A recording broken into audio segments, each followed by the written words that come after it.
कृपा नहीं हो रही है महाराज जी, कृपा करके मार्ग प्रदर्शित करें महाराज जी। भगवत कृपा से काम थोड़ी बनाए जाते हैं, भगवत कृपा से काम मिटाए जाते हैं, कामना रहित हुआ जाता है। यही तो धोखेबाजी चल रही है। अभी एक किसी ने प्रश्न किया था कि हमारे साथ कोई धोखा कर रहा है, तो हमने उनसे यही प्रार्थना की कि तुम्हारे साथ धोखा बाहर से नहीं हो रहा, अंदर से हो रहा है।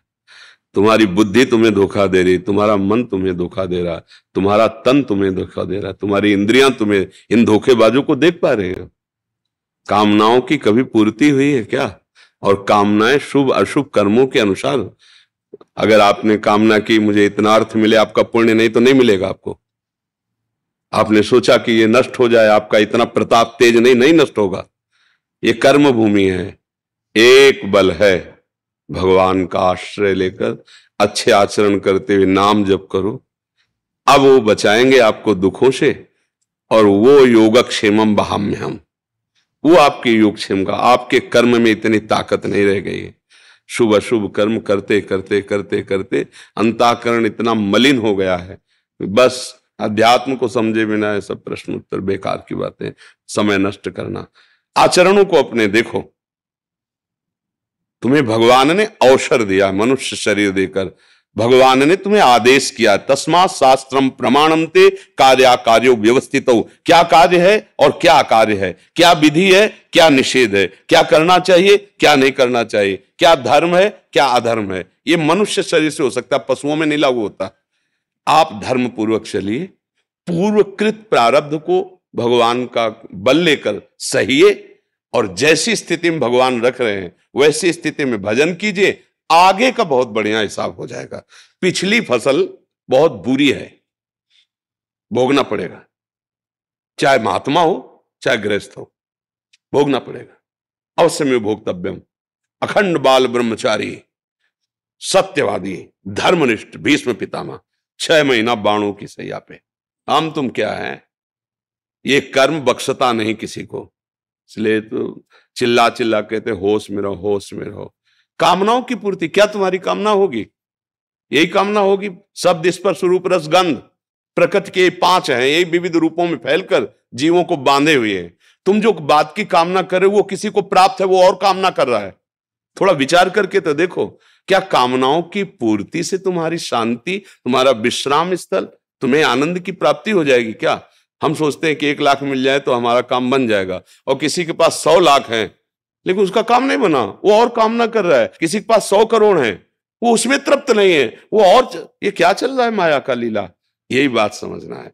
जथा लाभ संतोष सदा, काहू सो कछु न चो। मेरे कर्म के अनुसार मुझे जैसा रखा जाए, पर अब मैं चूकूंगा नहीं, अधर्म आचरण नहीं करूंगा, और भगवान का नाम जप करूंगा।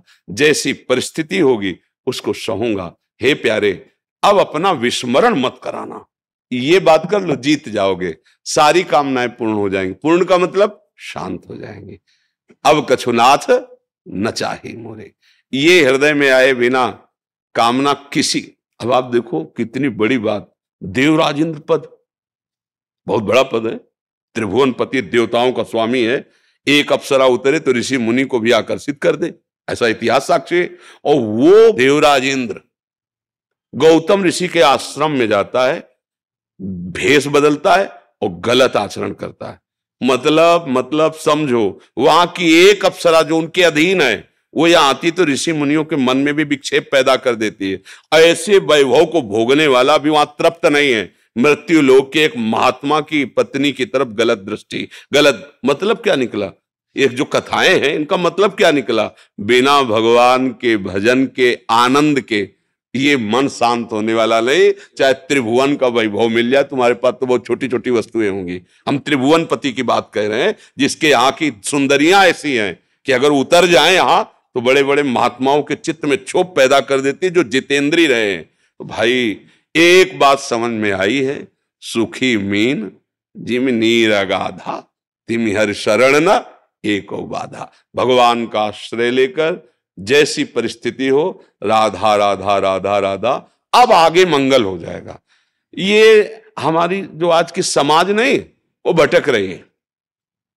बिल्कुल ब्रह्म ने ना लिख लेना, तुम्हारा पुण्य का संयोग जुड़ जाए तो तुम्हारा काम बन जाएगा। तो तुम्हें लगेगा कि बाबा जी ने काम बना दिया, वो जादूगर ने काम बना। कोई नहीं, तुम्हारा पुण्य, और जिस दिन तुम्हारा पाप कर्म वर्तमान का और पीछे जुड़ेगा ना, किसी की ताकत नहीं कि रोक ले।